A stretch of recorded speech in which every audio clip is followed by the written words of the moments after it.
Very good morning everyone.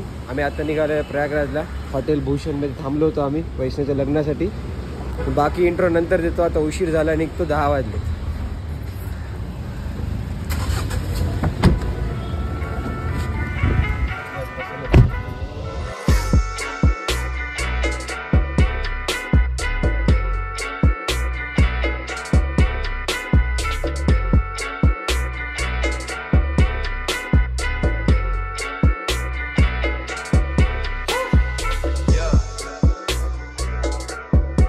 तर आम्ही आत्ता ब्रेकफास्टला थांबलो आहेत. आत्ता वाजले आहेत 11 वाजून 30 मिनटं आणि आम्ही जात आहोत प्रयागराजला. तर आमचं मेन एम असणार आहे प्रयागराज. तर प्रयागराजसोबत अजून काही गोष्टी झाल्या, काशी वगैरे अजून काही झालं, अयोध्या, तर आम्ही ते पण करणार आहोत. But first priority is Prayagraj. आणि इथून आम्ही जाणार आहेत नागपूरला, समृद्धी मार्ग नागपूरला, आणि नागपूरहून जाणार आहेत प्रयागराजला. सो आजचा दिवस जो असणार आहे तो हॉल्ट असणार आहे नागपूरला, आणि उद्या सकाळी आम्ही प्रयागराजला निघू. ॲज ऑफ नाऊ तर प्लॅन असाच आहे. तर आता बघू इथून नागपूर किती लांब होतं काय नाही. अजून समृद्धी महामार्ग लागला नाही आहे. त्याच्या आधी आम्ही ब्रेकफास्ट वगैरे केला. सकाळी काही खाल्लं नव्हतं. आणि काल वैष्णवचं लग्न झालं. परवा दिवशी वैष्णवचं लग्न झालं संडेला, आणि आज ट्यूजडे आहे. लग्न खूप छान झालं. वैष्णवी वगैरे ते सगळे पण तुळजापूर, जेजुरी वगैरे ते सगळं करायला गेलेले आहेत. सकाळी आम्ही सोबतच होतो, सोबतच चेकआउट वगैरे केलं आम्ही. आणि आता आम्ही निघालो आहे. ब्रेकफास्टला थांबलो होतो. आईबाबांनी डोसा घेतला आणि मी मिसळ घेतली. आणि आमच्यासोबत आमचा नांदेडचा लहानपणीचा ड्रायव्हर जो आहे बालाजी दादा, तोच आहे.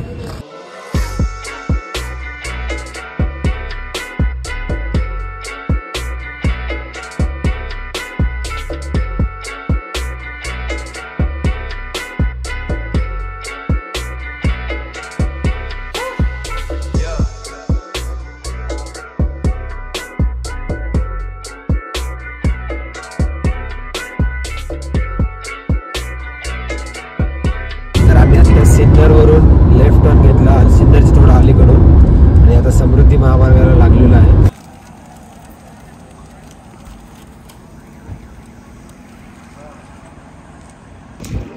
तर आम्ही आता पहिला ब्रेक घेतलेला आहे, फ्युएल ब्रेक, आणि समृद्धी महामार्ग आम्ही जॉईन केलेला आहे. नाशिकच्या जवळ सिन्नरच्या अलीकडून आम्ही लेफ्ट घेतला. आणि लेफ्ट म्हणजे ॲक्च्युली राऊंड घेऊन राईटला नागपूर आहे आणि लेफ्टला मुंबई आहे. आम्ही राईट घेऊन आता समृद्धी महामार्गाला लागलो आहे. आता आमचं फ्युएल वगैरे आम्ही पूर्ण टॉपअप करून घेतलं आहे फुल. आणि आम्ही टायर पण चेंज केले ते बिफोर धिस ट्रिप, त्याच्यामुळे त्याचं पण टेन्शन नाही आहे. गुलकंद कुल्फी घेतली आहे. बाकी चिप्स वगैरे पण गोष्टी घेतल्या टाईमपास, कारण की आता इथून पुढे भरपूर डिस्टन्स काही पेट्रोल स्टंप किंवा पेट्रोल पंप किंवा असं काही फूड स्टॉल नाही आहे त्यामुळे.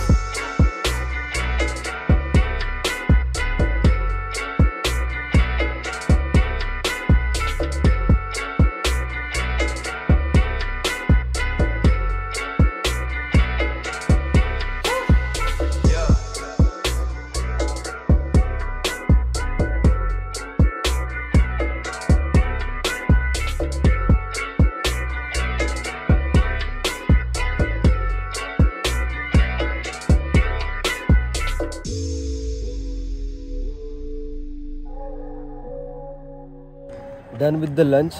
आम्ही आत्ता आय थिंक 4:30 वाजले आहेत, आणि इथून ऑलमोस्ट 8:30चा अरायवल आहे अजून पण. आणि इथून आम्ही एक्झिट घेतला. सूरज नावाच्या रेस्टॉरंटमध्ये आम्ही जेवण केलं.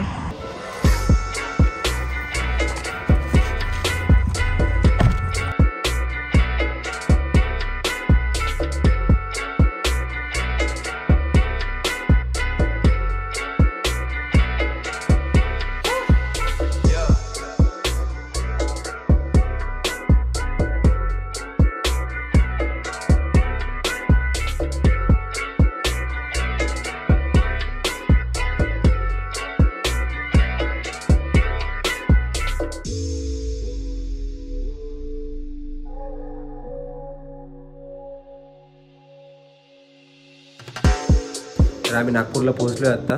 आणि नागपूरचं जे रवी भवन रेस्ट हाऊस आहे तिथं आम्ही मुक्काम करतो आहे. आणि दिस इज द रूम 1, म्हणजे 2 रूम केल्यात आम्ही. ही एक रूम आहे ज्यात मी आणि दादा झोपणार आहे. तिकडची रूम आहे ज्यात आई आणि बाबा झोपतील. तर ही आहे काही रूम अशी. And this is small room and this is the largest bathroom in the world. म्हणजे कॅमेऱ्यात कळते की नाही I don't know, but this is too far. आणि आता आम्ही लाईट काहीतरी खायला चाललो आहेत. हे बी तर काही करणार नाही, कारण की उशिरा 5 वाजता काहीतरी आम्ही लंचच केला होता. तर त्यामुळे आता थोडं काहीतरी लाईट खाऊन येऊन झोपी जाऊ. Very good morning everyone. तुम्ही जे लास्टचा सीन पाहिला त्यानंतर आम्ही त्या हॉटेलमध्ये जेवण केलं. लाईटच खाल्लं, स्टार्टर आणि राईस खाल्ला. आणि त्यानंतर आम्ही वापस रेस्ट हाऊसला आलो. आणि ज्यांना माहीत नाही त्यांना मी परत रिपीट करतो, आम्ही रवी भवन नागपूरला आहोत आत्ता. आणि इथून आम्ही आता नॉनस्टॉप जाणार आहेत प्रयागराजला. आणि जाताना आम्हाला जबलपूर, कटनी वगैरे हे सगळे गावं लागणार आहेत. आणि इथं आम्ही गाडी पार्क केलेली आहे इथं.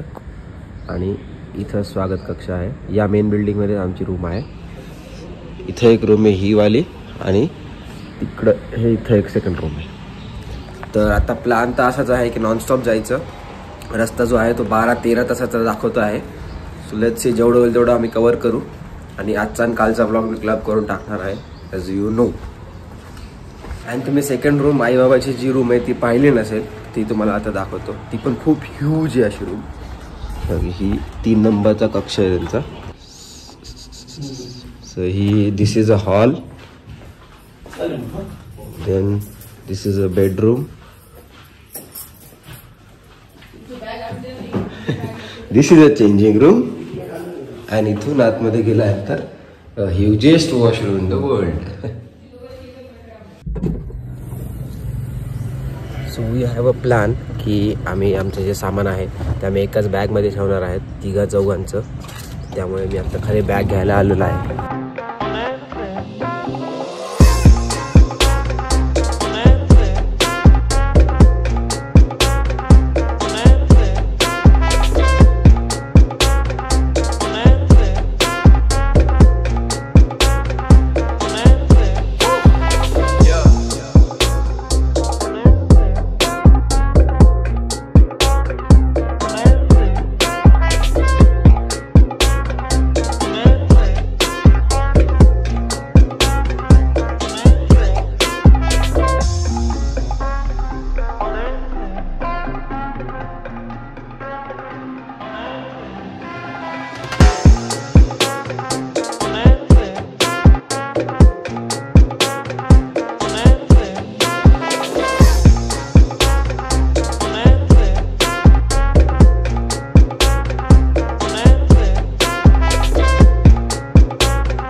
नागपूर नंतर आता आम्ही ब्रेक घेतला आहे. आणि कटनी आता थोडं मागे गेलेलं आहे. आणि कटनीच्या पुढे जस्ट आम्ही थांबलेलो आहे. इथं NHAIचं एक रेस्टॉरंट टाईप काहीतरी दिसलं आहे. हे इथं रेस्टॉरंट इथं येते. तर लंच तर काही केलं नाही मी आता. तर लंच स्किप करून डायरेक्ट आता आम्ही स्नॅक्स खाऊ, चहा पाणी वगैरे. आणि बघू पुढे रिवाला थांबायचा प्लॅन आहे. तर रिवालाच लंच वगैरे करू. इथं काहीतरी टोपऱ्याने स्नॅक्स वगैरे टाइमपास करू. आम्ही कटनी शहरातून जाणार होतो, पण नंतर बाहेरून एक बायपास दिसला, सो आम्ही तोच बायपास घेतला.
Done with the dinner. इथून डायरेक्ट 70-80 किलोमीटर आहे प्रयागराज. आणि आता तिथं आम्ही डायरेक्ट जाऊन थांबणार आहेत. थोडी ट्रॅफिक तर कमी झालेली आहे आधीपेक्षा. हॉटेलमध्ये पण होती गर्दी भरपूर, पण येणारे लोक जास्त होते जाणाऱ्यापेक्षा, कारण की हे अपोजिट साईडला आहे रोडच्या.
11:21 आणि आम्ही आत्ता पोहोचलो आहे प्रयागराजच्या मेन बाजूला. गंगा नदी आहे आणि इथून जो मेन संगम आहे त्रिवेणी संगम तो इथून 15 किलोमीटर आहे.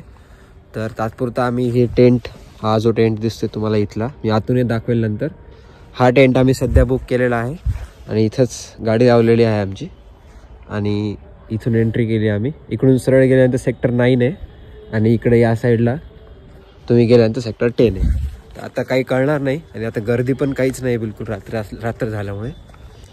ह्याच्या समोर थांबलो आम्ही इथं. इकडून एंट्री आहे लेफ्टला, इथे गाडी. सो हा सेक्टर 9 आहे. इथून भरपूर गाड्या येत आहेत आणि इकडून लेफ्ट घेऊन सरळ गेले की सेक्टर 10 आहे. सो आमची सेक्टर 10मध्ये पण आम्ही एक व्यवस्था केली होती. सो आम्ही दोन्ही बॅकअपला ठेवलं होतं, जे होईल ते बेटर. तर आता आलो आहे सेक्टर 9ला. इथं बघू, जर काही प्रॉब्लेम असेल उद्या तर मग सेक्टर 10ला जाऊ. आम्हाला मध्ये एक माणूस भेटला आत्ता जो म्हणला की मी तुम्हाला पूर्ण उद्या संगम वगैरे सगळं करून आणून देईल. बट लेट्स सी, त्यांच्याकडून नाही तर दुसऱ्या कोणाकडून तरी व्यवस्था होईल. So let's see, hope for the best. हा ब्लॉग मी इथंच एंड करतो. उद्यापासून प्रॉपर ब्लॉग चालू होतील आणि आमचा प्लॅन पण चालू आहे अजून की पुढे अयोध्या आणि वाराणसी, काशी करून यायचं. तर बघू किती प्लॅन अजून एक्झिक्यूट होतो. आत्तापर्यंत it's going well and good, so फार सो गुड. तर ह्याच्या पुढे जे होईल ते सो फार सो गुडच व्हावं अशी इच्छा आहे आणि उद्या स्नान पण खूप छान व्हावं अशी पण इच्छा आहे. सो हा व्लॉग आवडला असेल तर लाईक करा आणि सबस्क्राईब करा आणि असेच व्हिडिओ मी टाकत जाईल. हा व्लॉग कधी येईल माहीत नाही, कारण की अजून माझे भरपूर जुने व्लॉग्स राहिलेले आहेत. ह्याच्या आधीची धर्मशाला सिरीज आहे ती पण तुम्ही नक्की पहा आणि नक्की कळवा कशी वाटली. बिफोर यू गो टेंट पाहून जा. हा असा टेंट आहे, मागेच बाथरूम आहे ह्याच्या. हा असा टेंट आहे आणि इथून मागे जे ते बाथरूमचं एक्झिट आहे. या इथं बसली, बाबा इथं बसलेत. इथं 2 बेड आहेत आणि इथं 2 बेड आहेत. इथं पण एक आहे, बट तिथं माहीत नाही कोण झोपणार आहे. सो या, बाय बाय. हॅलो.